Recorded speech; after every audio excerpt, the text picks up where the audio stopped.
Hi viewers, welcome to our channel. ప్రస్తుతం మనతో పాటు దామ బాలాజీ గారు సీనియర్ జర్నలిస్ట్ ఉన్నారు. వారితో ఒకసారి మాట్లాడదాం. సార్ నమస్కారం సార్. నమస్తే. సార్ అధికారం కోల్పోయాక ఇద్దరు కేసీఆర్ గారు అండ్ అక్కడ జగన్మోహన్ రెడ్డి గారు ఇద్దరు కూడా ఇబ్బందులు ఎదుర్కొంటున్నారు, మనం చూస్తూ ఉన్నాం. అయితే ఇప్పుడు వీళ్ళిద్దరూ కలిసి పోరాటం చేయబోతున్నారు, ఇద్దరు సీఎంల పైన అంటున్నారు. మరి ఇద్దరు కలిస్తే ఏ విధంగా ఉంటుంది, మరి ఇద్దరు కలిసి ఎటువంటి వ్యూహాలతో చంద్రబాబు నాయుడు గారిని అండ్ రేవంత్ రెడ్డి గారిని ఎదుర్కొంటారు సార్, మీరేం చెప్తారు? కేసీఆర్ జగన్ మళ్ళీ కలిసి ఒక ఉమ్మడి వ్యూహం రచిస్తున్నారు. ఎందుకంటే మామూలుగా ఒక సామెత ఉంది, శత్రువుకి శత్రువు మనకు మిత్రుడని. సో కేసీఆర్కి శత్రువు రేవంత్ రెడ్డి, చంద్రబాబు కూడా. అట్లాగే జగన్కి శత్రువు చంద్రబాబు, రేవంత్ కూడా. ఎందుకంటే రేవంత్ చంద్రబాబు క్వైట్ ఆపోజిట్ కూటమిలో ఉన్నప్పటికీ వాళ్ళిద్దరి మధ్య ఒక కెమిస్ట్రీ అనండి, ఫిజిక్స్ అనండి, ఏమన్నా వాళ్ళిద్దరి మధ్య ఒక బంధం అయితే ఉంది. ఓకే. సో అది మనకి ఎప్పటి నుంచో ఆయన పనిచేయడం, ఆయన నాకు గురువు లాంటి వాడు అని చెప్పుకోవడం, ఆ తర్వాత గురువు అంటే ఆయన అట్టయి నా సహచరుడు అనడం, ఏదేమైనా రేవంత్ రెడ్డికి చంద్రబాబుకి ఒక విడదీయరాని అనుబంధం అయితే ఉంది. సో ఇప్పుడు వీళ్ళిద్దరు రావడం వల్ల వాళ్ళిద్దరు వ్యూహాలు ఎలా ఉంటాయి? ఆ చంద్రబాబు నిజానికి రేవంత్ రెడ్డికి హెల్ప్ చేశాడు గెలవడానికి కూడా. ఎందుకంటే చంద్రబాబు గారిని పోటీ చేసి ఉంటే కొంత ఓట్లు చీలేవి. అందుకని చంద్రబాబు పోటీ చేయకుండా పరోక్షంగా కాంగ్రెస్కి ఓట్లు వేయమని కమ్మ సామాజిక వర్గానికి చెందిన గ్రూపులు కావచ్చు, తెలుగుదేశం అభిమానుల గ్రూపులు కావచ్చు, అవన్నీ కూడా చెప్పుకున్నా. నాతో కూడా చాలామంది నేను జీవితంలో కాంగ్రెస్కి ఓటు వేయలేదు సార్, నేను ఇప్పుడు కాంగ్రెస్కి వేయాల్సిన పరిస్థితి ఏర్పడింది రేవంత్ రెడ్డి కోసం అని చెప్పిన వాళ్ళు ఉన్నారు. సో అలాగా క్లియర్గా చంద్రబాబు నాయుడు రేవంత్ రెడ్డికి హెల్ప్ చేశాడు. అట్లాగే చంద్రబాబు నాయుడికి ఉన్న సపోర్ట్ సిస్టమ్స్, ముఖ్యంగా మీడియా, రేవంత్ రెడ్డికి పనిచేసింది మీడియా, ఇప్పటికీ పనిచేస్తుంది. ఎందుకంటే ఆ మీడియా చాలా ఇంపార్టెంట్. రేవంత్ రెడ్డి కూడా ఆ మీడియాకి ఏమేమి కావాలో తను చూసుకుంటున్నాడు. అంటే క్లియర్గా చంద్రబాబుకున్న సపోర్ట్ సిస్టమ్స్ కావచ్చు, పొలిటికల్ ఇది కావచ్చు, బేస్ కావచ్చు, అవన్నీ రేవంత్ రెడ్డికి ఇక్కడ ట్రాన్స్ఫర్ చేశాడు. సో దానివల్ల రేవంత్ రెడ్డికి హెల్ప్ అయింది. ఆ మేరకు కేసీఆర్కి నష్టం జరిగింది చంద్రబాబు వల్ల. సో అట్లాగే జగన్కి కూడా గతంలో చంద్రబాబు వీళ్ళు కూడా ఆరోపించారు, ఇక్కడ నుంచి ఫండ్స్ వెళ్తున్నాయి అక్కడికని. ఎందుకంటే అక్కడ హైదరాబాదులో ఆస్తులు ఉండడం, హైదరాబాదులో ఫండర్స్ ఉండడం, దీన్ని ఇక్కడ నుంచి ఆంధ్రప్రదేశ్కి షిఫ్ట్ చేయడం, ఇవన్నీ కూడా హైదరాబాద్ అనేది ఒక ఇంపార్టెంట్ సెంటర్ కాబట్టి ఇక్కడ ఎవరికి పవర్ ఉంటే ఆంధ్రప్రదేశ్లో కూడా ఆ రకంగా ఉపయోగపడుతుంది. సో చాలామందికి హైదరాబాద్లో ఆస్తులు ఉంటాయి. ఈ మధ్య కూడా ఒక తెలుగుదేశం అనంతపురం ఎమ్మెల్యే ఇంకొక తెలుగుదేశం వ్యాపారవేత్తని వేధిస్తుంటే ఆ వ్యాపారవేత్త మినిస్టర్ని కలిశాడు, లోకేష్ని కలిశాడు, చంద్రబాబుని కలిశాడు. కానీ ఈ ముగ్గురు కూడా ఆ ఎమ్మెల్యేని కంట్రోల్ చేయలేకపోయారు. చివరికి అతను ఇక్కడ హరీష్ రావుని కలిస్తే హరీష్ రావు ఆ ఎమ్మెల్యేని కంట్రోల్ చేయగలిగాడు, పవర్ లేకుండా కూడా. ఎందుకు? ఆ ఎమ్మెల్యేకి ఇక్కడ ఆస్తులు ఉన్నాయి కాబట్టి, అరే బిడ్డ నీకు హైదరాబాద్లో ఆస్తులు ఉన్నాయి, నువ్వు మా వాడిని కానీ అక్కడ వేధిస్తే నీ ఆస్తులు నీ దగ్గరికి రావు, దక్కవు అని అతను బెదిరించగలిగాడంటే హైదరాబాద్ ఎంత ఇంపార్టెంటు ఆంధ్రప్రదేశ్లో ఉన్న నాయకులకి అని మనకు అర్థమవుతుంది. ఇది ఎందుకంటే నేను దగ్గరగా చూసిన ఒక పంచాయతీ. సో ఇలాంటి బోల్డ్ ఉంటాయి. అందుకని ఇప్పుడు ఏంటంటే జగన్ కేసీఆర్ ఒకటి అవ్వాల్సిన పరిస్థితి వాళ్ళకి ఏర్పడింది. మామూలుగా వీళ్ళ మధ్య కూడా విభేదాలు ఉన్నాయి, బట్ ఫ్రెండ్షిప్ ఉంది. అందుకని జగన్ ఇక్కడ రేవంత్ రెడ్డి గెలిచినా కూడా జగన్ అతనికి ఫోన్ చేసి అభినందించడం కానీ ఏమీ చేయలేదు. ఇక్కడికి వచ్చినా కూడా కలవడానికి కనీసం ఒక పక్క రాష్ట్ర ముఖ్యమంత్రిని కలిస్తే మంచిది అనేది కూడా జగన్ ఆలోచించలేదు. సో కానీ ఇక్కడ కేసీఆర్కి హెల్త్ బాగాలేనప్పుడు అది పనిగా జగన్ వచ్చి ఆయన్ని పరామర్శించాడు. కేసీఆర్ కూడా జగన్కి చాలా ఇంపార్టెన్స్ ఇవ్వడం, ఈవెన్ కేటీఆర్ కూడా నా బ్రదర్ అని చెప్పడం, ఇలాగా మనం చూస్తున్నాం. ఎందుకంటే వీళ్ళ మధ్య ఒక ఫ్రెండ్షిప్ అయితే ఉంది. జగన్ కూడా కేసీఆర్ని ఇబ్బంది పెట్టకుండా విభజన హామీలకు సంబంధించి కూడా ఎక్కడ గొడవ చేయకపోవడం, ఇవన్నీ మనం చూసాం. ఈ కాంటెక్స్లో ఇప్పుడు ఏంటంటే జగన్కి అక్కడ చాలా ఇబ్బందులు ఉన్నాయి, ఇక్కడ కూడా కేసీఆర్కి కూడా చాలా ఇబ్బందులు ఉన్నాయి. వీళ్ళిద్దరి లైఫ్లో కూడా, పొలిటికల్ లైఫ్లో ఇటు జగన్ని ఇటు కేసీఆర్ని చూసుకుంటే ఇది వర్స్ట్ క్రైసిస్ అని చెప్పొచ్చు.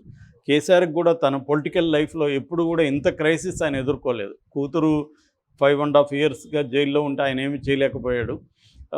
ఇక్కడ కూడా చాలా ఘోరమైన పరిస్థితులు ఉండి కేసులు పెడుతున్నా, ఏమి చేస్తున్నా ఆయన ఏమి చేయలేకపోయాడు. ఒక పక్క మోడీతో ఆయనకు సంబంధాలు పోయినాయి, ఆ కూటమితో ఎవరితో సంబంధాలు లేవు. సేమ్ వీళ్ళిద్దరి సిచ్యువేషన్ జగన్కి కూడా అది. జగన్కి గతంలో మోడీ సపోర్ట్ ఉండేది, ఇప్పుడు జగన్కి మోడీ సపోర్ట్ లేదు, వేరే కూటమిలు లేదు. ఇద్దరు కూడా ఒంటరిగాళ్ళు అని చెప్పచ్చు. పొలిటికల్గా ఇద్దరు కూడా వాళ్ళ నిర్ణయాల వల్లనే వాళ్ళు ఒంటరులు అయిపోయారు. సో దానివల్ల ఇవాళ ఒకేసారి వీళ్ళు కేంద్రంతో పోరాడాల్సిన పరిస్థితి ఉంది, ఇటు రాష్ట్రంలో పోరాడాల్సిన పరిస్థితి ఏర్పడింది. ఎప్పుడైనా పొలిటికల్ లీడర్స్, పొలిటికల్ పార్టీలు ఎక్కువ కాలం బతకాలంటే వాళ్ళకి సపోర్ట్ సిస్టమ్స్ అవసరం, తగిన వ్యూహాలు పన్నడం అవసరం. అది కూడా నేను వ్యూహము ఎత్తుగళ్ళ గురించి చాలాసార్లు చెప్తుంటా. ఎత్తుగళ్ళు అంటే షార్ట్ టర్మ్లో వేసే ప్లాన్స్, వ్యూహం అంటే లాంగ్ టర్మ్కి వేసే ప్లాన్స్. ఈ ఎత్తుగడలు వ్యూహం అనేది చాలా ఇంపార్టెంట్. మనకు కానీ కమ్యూనిస్ట్ పార్టీల్లో చూస్తే వాళ్ళు వ్యూహం ఎత్తుగడలని డాక్యుమెంట్స్ ఉంటాయి వాళ్ళకి సపరేట్గా. అలాగా వీళ్ళకి కూడా అది ఇప్పుడు వీళ్ళిద్దరు కలిసి ప్రజెంట్ ఎలా ప్లాన్ చేసుకోవాలి, లాంగ్ టర్మ్లో ఇద్దరి మధ్య ఎలా ఉండాలి అనేది వీళ్ళిద్దరు కలిసి ప్లాన్ చేస్తున్నారు. సో దానికి సంబంధించి నిధులు ఒకటి పరస్పరం సహకారం చేసుకోవడం, అట్లాగే సపోర్ట్ సిస్టమ్స్. కేసీఆర్కి అక్కడ కొంత ఫ్యాన్ బేస్ ఉంది, ఆల్రెడీ కేసీఆర్ పార్టీ కూడా అక్కడ నిర్మించి బీఆర్ఎస్ని అక్కడ కొంతమందిని పెట్టాడు కూడా గతంలో. సో అట్లాగే జగన్ అభిమానులు కొంతమంది కాంగ్రెస్లో కూడా ఇక్కడ ఉన్నారు, తర్వాత ఇక్కడ కూడా జగన్ అభిమానులు కొంతమంది ఉన్నారు. జగన్ అభిమానించే సీమాంధ్రులు ఇక్కడ కూడా పాపులేషన్ ఉంది. సో ఇలాగా వీళ్ళిద్దరూ కలిసి ఒక వ్యూహం రచించే ప్లాన్లో ఉన్నారు. ఎందుకంటే కేసీఆర్ని మనం తక్కువ అంచనా వేయలేం, ఆయన వ్యూహకర్తల్లో వన్ ఆఫ్ ద బెస్ట్ అని చెప్పొచ్చు. కేసీఆర్ లేకపోతే తెలంగాణ సాధించేది చాలా అసాధ్యమే అయి ఉండేదని అందరికీ తెలుసు. ఎందుకంటే ఆయన వేసిన వ్యూహాలు, లాబింగు ఇవన్నీ పనిచేస్తాయి. ఆయన వైలెంట్గా ఉద్యమం చేయకుండా విత్ ఇన్ ద డెమోక్రసీ దీంట్లో లాబింగ్ మీద, వ్యూహాల మీద ఆధారపడి ఆయన చేయగలిగాడు. అది మామూలు విషయం కాదు. ఎందుకంటే ప్రపంచవ్యాప్తంగా ఇలాంటి ఉద్యమాలను ఆయన చాలా అద్భుతంగా స్టడీ చేశాడు. ఒకసారి నేను కూడా కొన్ని సినిమాలు వాళ్ళకి ఇచ్చాను. అంటే వరల్డ్ వైడ్గా ఇట్లాంటి ఉద్యమాలు మీద వచ్చిన సినిమాలు అడిగితే ఎవరు, నేను కొన్నప్పట్లో డౌన్లోడ్ చేసి సీడీల్లో ఇచ్చాం. అంటే అంతగా మెటికులస్గా ఆయన స్టడీ చేశాడు. సో స్టడీ చేసి ఆయన వ్యూహాలని రూపొందించి చేయగలిగాడు.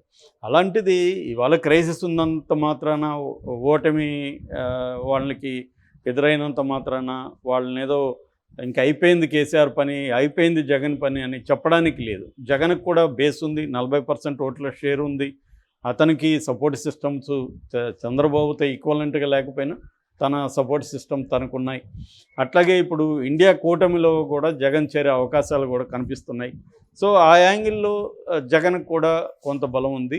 సో ఇప్పుడు ఏంటంటే ఎప్పుడైనా యుద్ధంలో కానీ పాలిటిక్స్లో కానీ డిఫెన్స్, అఫెన్స్ అనేది చూసుకుంటారు. అంటే శత్రువు బలంగా ఉన్నప్పుడు తాము 2 అడుగులు, 1 అడుగు ముందుకు 2 అడుగులు వెనక్కని లెనిన్ పాపులర్ కొటేషన్ ఉంది. అంటే విప్లవకారులు కూడా ఒక్కొక్కసారి 2 అడుగులు వెనక్కేస్తారు, మళ్ళీ 1 అడుగు ముందుకేస్తారు. ఇలా ముందుకు వెళ్ళడం అనేది జరుగుతుంది. అంటే మామూలుగా విప్లవంలో ఒక మాట చెప్తుంటారు, చాలాసార్లు శత్రువు బలంగా ఉన్నప్పుడు మనం బతికుండడమే మన సక్సెస్ అని. అంటే వీళ్ళు మళ్ళీ పోరాడడానికి వీళ్ళు బతికుండాలి కదా. అందుకని ఒక క్రైసిస్ వచ్చినప్పుడు మనం ఏం చేయాలంటే ఆ క్రైసిస్లో మనం రూయిన్ కాకుండా చూసుకోవాలి. ఇప్పుడు కేసీఆర్ అదే చేస్తున్నాడు. కేసీఆర్ ఏంటంటే ఆయన ఏదో నిన్ననే కేటీఆర్ ఒక మాట అన్నాడు, కేసీఆర్ మౌనం మౌనం కాదు గోడకు వేలాడే తుపాకని. ఇది ఒకప్పుడు కమ్యూనిస్టులు వాడేవాడు. మా హాస్టల్లో గోడల మీద రాసి ఉండేది ఈ స్లోగన్, నా మౌనం మౌనం కాదు గోడకు వేలాడే తుపాకని రాసుకునేవాళ్ళు అప్పుడు రాడికల్ స్టూడెంట్స్. అంటే నేను సైలెంట్గా ఉన్నానంటే అర్థం నేను ఇట్లాగే వీక్గా ఉన్నట్టు కాదు, అది తుపాకి వేలాడుతుంది, ఎప్పుడైనా ఫైర్ చేయొచ్చు అనేది కేటీఆర్ మాట్లాడాడు. అది వాస్తవం కూడా. కేసీఆర్ సైలెంట్గా లేడు, ఆయన వ్యూహాలు రచిస్తున్నాడు. మన బలాలేంటి, మన బలహీనతలు ఏంటి, నెక్స్ట్ స్టెప్. ఎప్పుడు కూడా చెస్ గేమ్లో ఒక 10 ఎత్తుల తర్వాత ప్రత్యర్థి వ్యూహం ఎలా ఉంటుందో పసిగట్టగలిగిన వాడే గెలుస్తాడు. సో సహజంగానే జగన్కి చెస్ బాగొచ్చు, చెస్ గేమ్ ప్లేయరు. కాబట్టి వీళ్ళిద్దరు కూడా ఇప్పుడు వీళ్ళ వ్యూహాలు ఏంటి, భవిష్యత్తులో ఎలా ఉండబోతున్నాయి, దానికి తగినట్టుగా మనం ఏం చేయాలి, ఈ వ్యూహాలు రచిస్తూ ఉండడం, రేవంత్ రెడ్డిని ఎట్లా ఇరుకుని పెట్టాలి, చంద్రబాబుని ఎట్లా దెబ్బకొట్టాలని ఇద్దరు కలిసి ఆలోచిస్తున్నట్టుగా, వ్యూహాలు పన్నుతున్నట్టుగా చెబుతున్నారు. తప్పదు, ఎప్పుడైనా కూడా మనం బలాన్ని పెంచుకోవాలంటే మనం ఒంటరిగా ఉన్నప్పుడు మనలాగా ఎవరున్నారు, మన శత్రువుకి శత్రువులు ఎవరు, వాళ్ళని ఎలా కలుపుకోవాలి అంటే మన బలాన్ని పెంచుకోవాలి, శత్రువు బలాన్ని వీక్ చేయాలి, మనం డిఫెన్సివ్ చేసుకుంటూనే అఫెన్సివ్లోకి వెళ్ళాలి. ఇది స్ట్రాటజీ. ఈ స్ట్రాటజీకి సంబంధించి